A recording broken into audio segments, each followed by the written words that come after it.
mentioned, it is Labor Day in the United States, marked by thousands marching at demonstrations right across the country. Union members, activists, and yes, teachers protested against the Trump administration in the Workers Over Billionaires rallies organized in part by the largest federation of unions, the AFL-CIO. Labor leaders are increasingly concerned about President Trump's attempts to strip collective bargaining rights from about 1 million unionized federal workers. Joining us now from New York is the president of the American Federation of Teachers, Randi Weingarten. It's good to see you and good to have you here. Happy Labor Day to you. I do want to start, though, with President Trump. And he claims to be great for workers, right? And yet, as we were just outlining, collective bargaining for 2/3 of the federal workforce, that's what he's trying to wipe out. I mean, how do you see these protests in that context, and what do you hope to achieve? So let me just first off, I was in Chicago all day today. I'm glad I'm You home right now. So thank you for having me here. Um, so let's take a step back. Even the people who voted for Donald Trump, and there were a lot of working folks in America that voted for him because they thought that he promised a better life. So they voted for more people to have affordable health care. 16 million people are going to be off of health care, affordable health care. They voted to have better jobs. And in the last few months, we've had some of the worst job reports that we've had since the pandemic. They voted for more power with their employers. And what is happening is place after place, particularly the federal government, where Donald Trump has a lot of power, he's getting rid of the power of collective bargaining, which is in private enterprise and in capitalist societies. That is the way workers have a better wage and have better retirement and have better health care.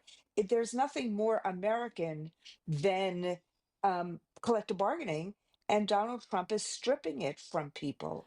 And so you don't even have to get to education, my field, nursing, my fields, where we represent people, where basically they want a better life. That's what workers want. They work hard, they play by the rules, and instead, prices are going up and it's harder and harder to get by.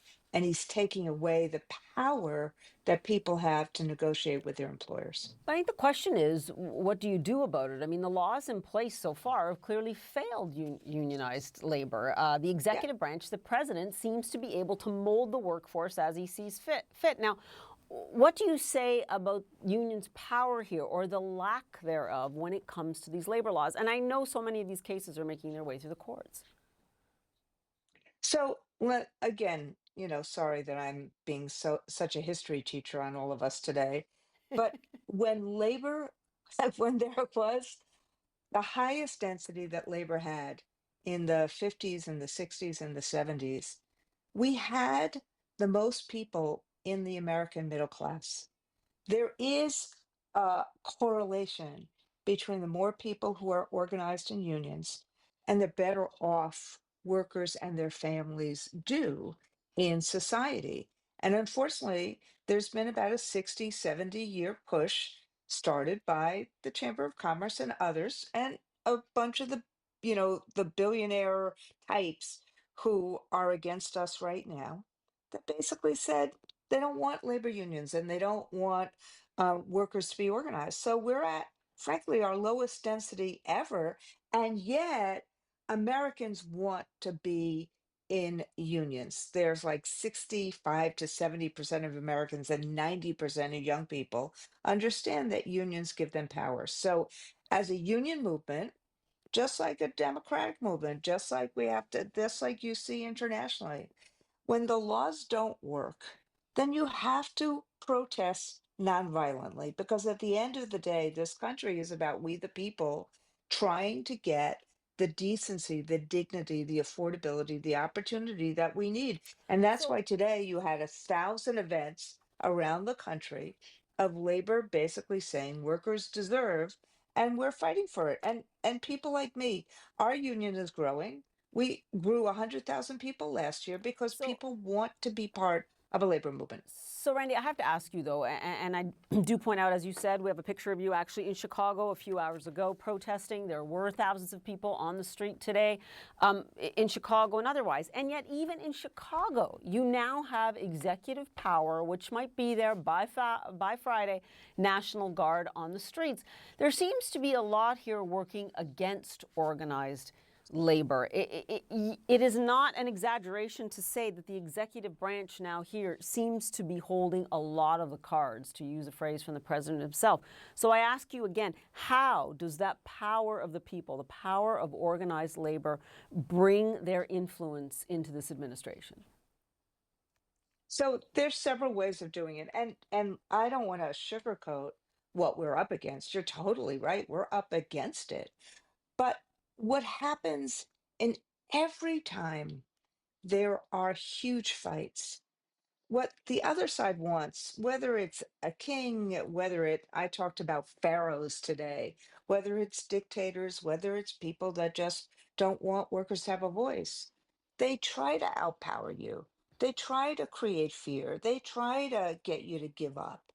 But in this country, in America, I think about the Tea Party.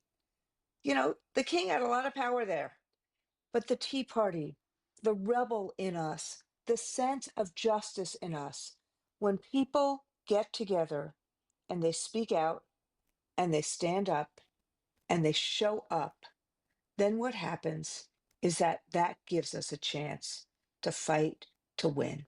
Mm-hmm. And that's what we're doing right now. I'm not saying that we're not up against it, but look what happened in LA a few a few weeks ago when the National Guard and then the Marines came in. People stood up and said, no, not in our town. Look at what's happened in terms of labor throughout America. Look what's happening in education. We've been fighting the cuts. There were cuts to Mm-hmm. summer school and after school programs Mm-hmm. that we turned around. We're in court fighting to actually have that the civil rights laws should be honored, that we should actually be able to teach honest history.